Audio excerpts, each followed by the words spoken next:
Hey guys, this is Chris Mincola with the Mincola Group over at West USA Realty, and I'm doing our weekly housing market update.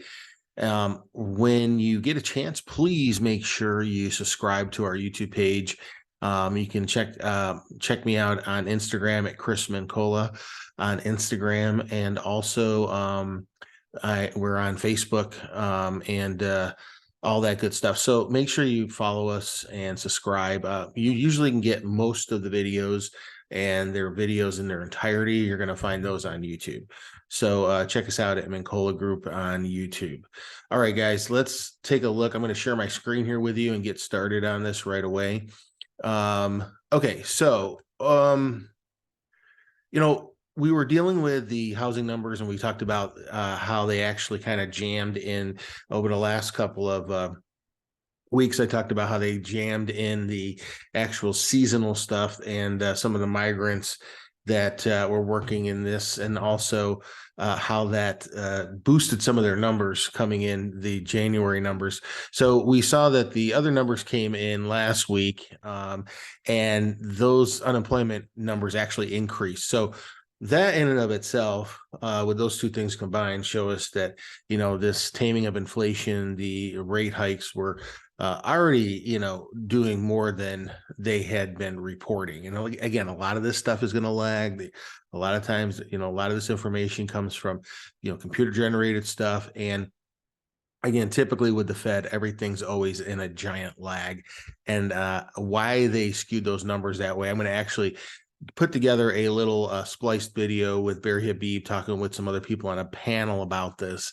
Barry Habib being the three-time crystal ball winner, meaning that he, whatever he says is basically going to be happening with the housing market, rates, things like that, and a lot of economic stuff.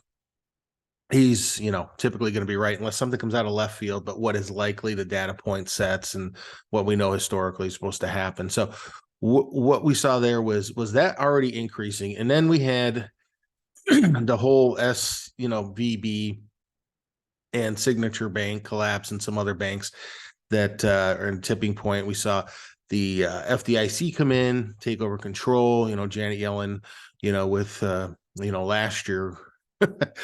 And, with the, temporary inflation that she was talking about over the last year or two, well, we know that didn't happen correctly. And now we see that, a lot of the stuff that they were telling us about the banking sector isn't quite right. People started digging into this a little bit more, and then we end up where we are now. But just kind of reading this from Forbes real quick, most of the, and I did some other videos on this, you can go back and look at it, but this kind of sums it up in a way that makes it, at least for what we know right now, and where we are. Most of SBV's investments were in the bond market and other securities that lose value when interest rates increase. Okay, they kept increasing the rates, right? The Fed's fund rate, how much it costs to basically go in and borrow money. Okay, so as was the case last year, as the Federal Reserve began hiking rates, it says the bank also focused mostly on tech startups and venture capital firms, which began drawing down on their deposits at SVB as tech stocks were getting hit.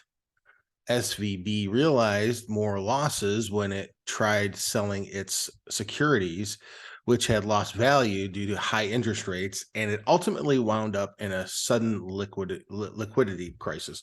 Basically, when they, take your money and then they reinvest it and stuff, they only need to have about 10% of that on hand. And as they're doing these investments and stuff, the rates go up. They took huge losses on this when they go to sell them off. So, you can think what you want, but anyway, you kind of dice or splice it, and the depositors, the Joe on the street, the depositor, they certainly have no fault in this, and they should be able to get their money. But when we're talking about how things were handled and all that, that's a whole nother story. I mean, they didn't even have a risk assessment person here since at least back October, but it was actually a little bit earlier than that. I guess she wasn't even in the office anymore. So that's a whole nother story. But what does this mean? It definitely, affects the markets. And then, of course, all this indirectly or, somewhat directly with the Fed's fund rate is going to affect interest rates. Now, the good news is we'll probably see that they will either stop hiking rates for at least a month to 3 months or so, maybe indefinitely because of this, because they just raise rates too fast and too much too fast for our current economic system or economic stage we're in right now, with a lot of the other sectors taking a hit, like with energy. And we're just seeing, with this high inflation and then these rates going up, people just, it was just too much. And this is where we're at now. So they're putting the brakes on that. If we see any rate hikes at all, we're going to maybe see 25 basis points, but I would say we probably won't see any in the next 1 to 3 months. Okay. So that's in and of a nutshell where we are there. So thanks again from the Federal Reserve for messing things up and not really, a lot of these guys, they're academics, but when it really comes to actually working in this market, actually understanding what's going on, they just don't get it. Inflation drives the interest rates, and whether it be for mortgages and then this kind of stuff for banking, it really causes a lot of havoc. Okay. But getting right into the local housing market, one of the things I wanted to show you right now is we're actually at 14,470 on inventory. That's keeping things really stable. Also, we also see that the interest rates, because of a lot of this stuff, and we talk about this too, when there's issues going on in the markets, when there's issues going on with the economy, we see rates drop, and that's exactly what happened this week. Rates actually dropped a bit. It fluctuates by the day and the hour and all that, but you're going to find them in probably right now, and for a conventional 30-year, right around, if you're going with a broker, you're probably going to find them right around low sixes, low to mid sixes. And again, in the government loans, FHA, VA, you're probably going to be somewhere in the fives. And again, that that fluctuates daily and by the week. And again, we're looking for May, June, July, where we're going to see year-over-year inflation drop. That's the forecast from Barry Habib. We're going to see at that point, when inflation drops, interest rates will drop. Okay. Interest rates go up, rates go up. Okay. Inflation comes down. We're looking for that in by May 10th. And June and July, year over year, inflation come down. So we're going to see those interest rates come down. Okay.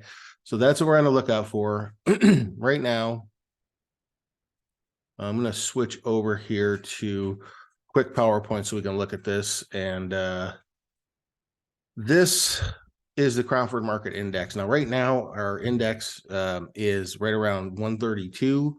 That is, increasing by the week, as we've been talking about.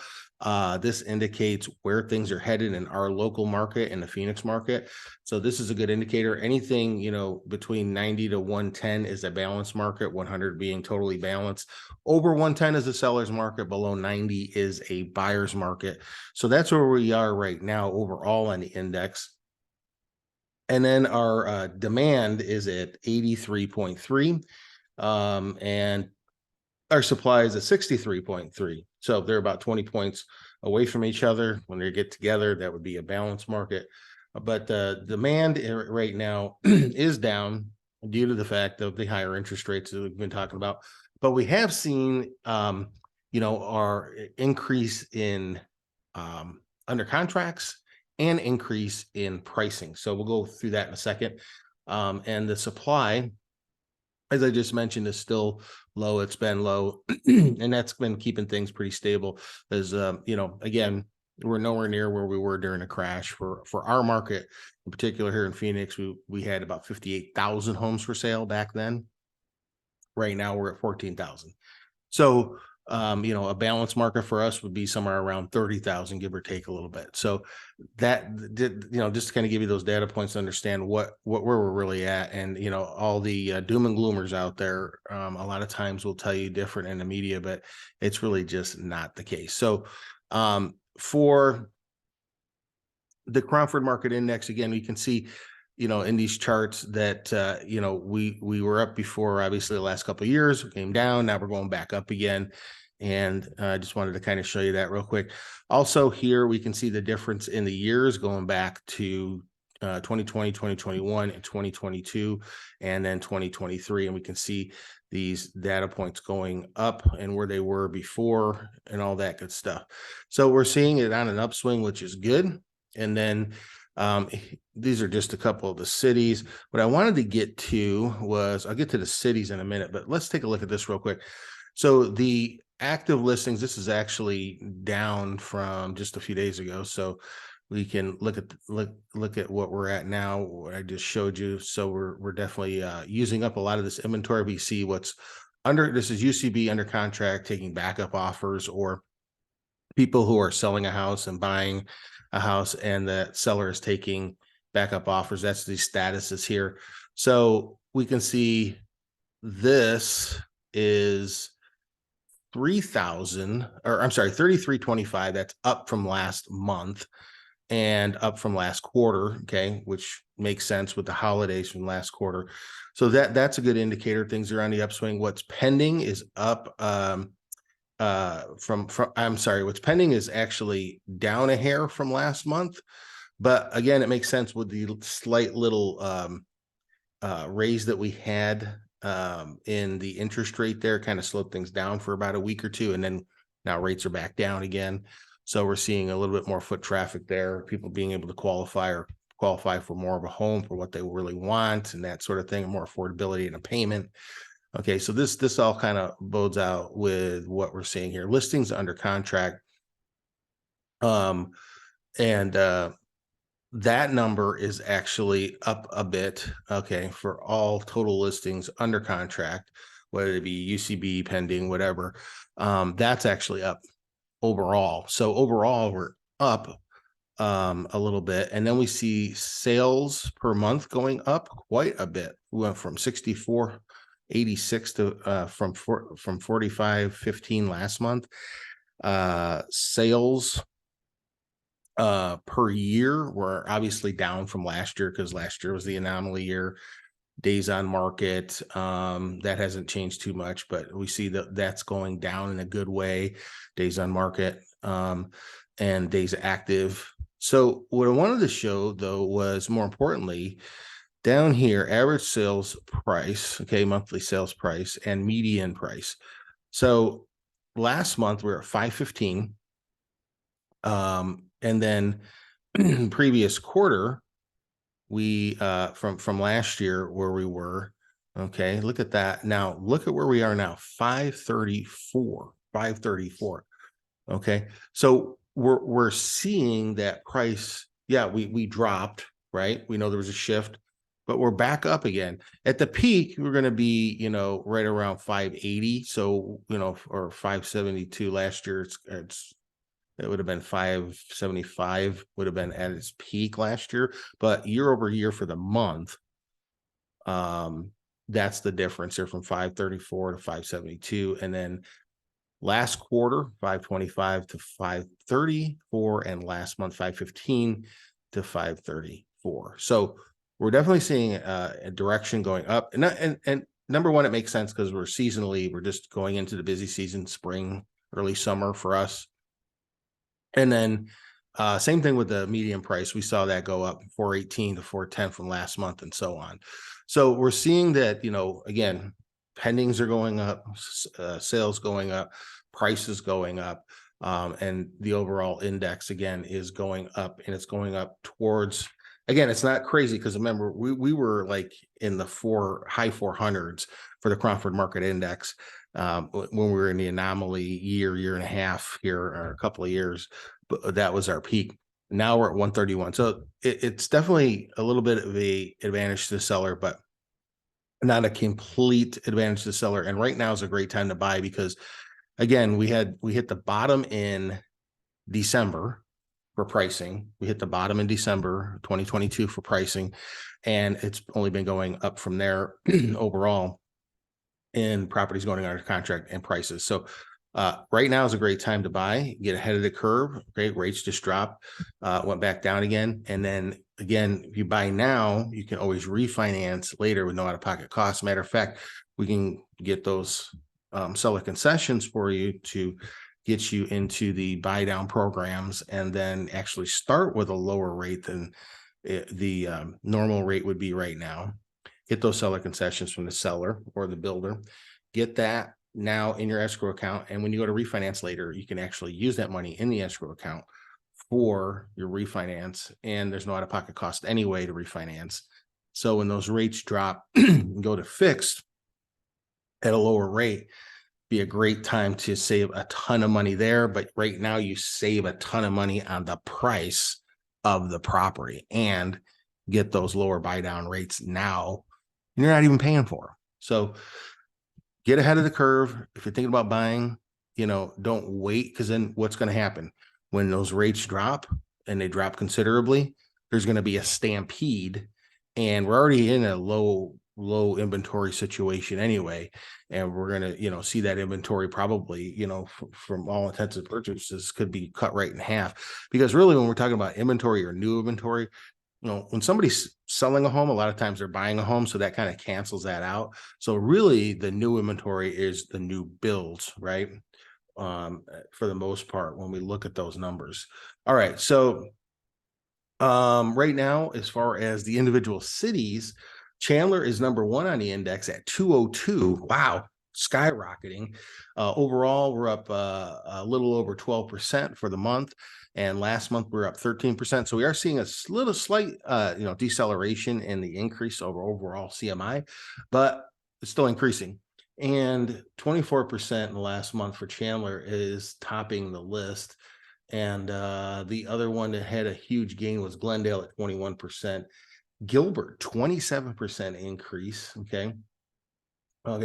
So the cities that are in a if I don't mention them, they're in a seller's market. But the properties that are in a balanced market right now would be Surprise and Goodyear. Surprise and Goodyear. That's it.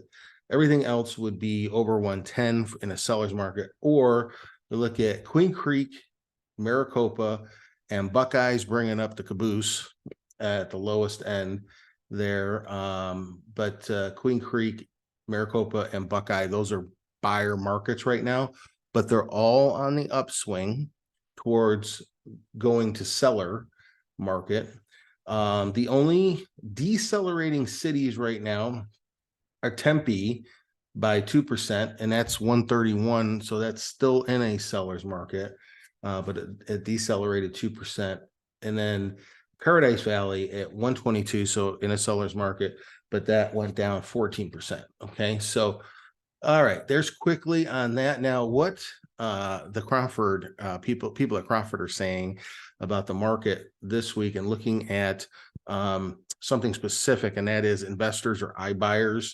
For the most part, they gave this analysis for investors, iBuyers, wholesalers, REO, pre-foreclosure type things, and what's going on with, we're going to have foreclosures and short sales, or because everybody's been talking about the market's going to crash. I'd be more worried about right now the dollar crashing than the housing market crashing. Okay, just because of all the crazy spending that's going on. But that's just me. All right. And again, I'm not an economist. Talk to your economist, talk to your financial person, your tax attorney, and all that. I'm not that. But again, looking at housing, looking at data points for housing, we can just tell you what's likely to happen, what is happening, and all that. So Crawford is saying, analyzing the Maricopa County recordings. Okay, that's our Phoenix County, area, greater Phoenix area. Analyzing the Maricopa County recordings for February, we see that iBuyers, like Open Door, OfferPad, those bought very few homes, but continued to sell off the large inventory they paid too much for last year. Okay, Open Door purchased 20 Maricopa County homes during February, but sold 243. Okay, they were sitting on a ton of inventory after the shift in the market for a long time. They way overpaid, way overbought, and lost a ton of money on that, on those sales.